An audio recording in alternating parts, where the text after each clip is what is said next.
Samantala mga kapuso, sa ibang balita ay binigyan daw ng royal pardon ang aabot sa 115 Pilipinong nakakulong sa United Arab Emirates ayon kay Pangulong Bongbong Marcos.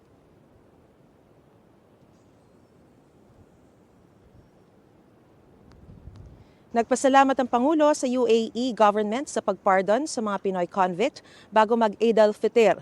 Sinasalamin daw nito ang malalim na pagkakaibigan at respeto ng Pilipinas at UAE sa isa't isa. Bago yan, may mahigit 300 Pinoy convict ang binigyan din ng pardon ng ipagdiwang ang Eid al-Adha noong June 2024 at ang UAE National Day noong December 2024.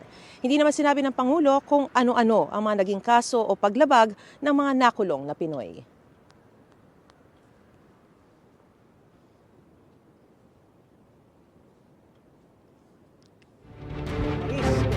Live mula sa Dinadalas.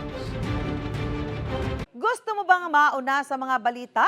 Mag-subscribe na sa GMA Integrated News sa YouTube at tumutok sa unang balita.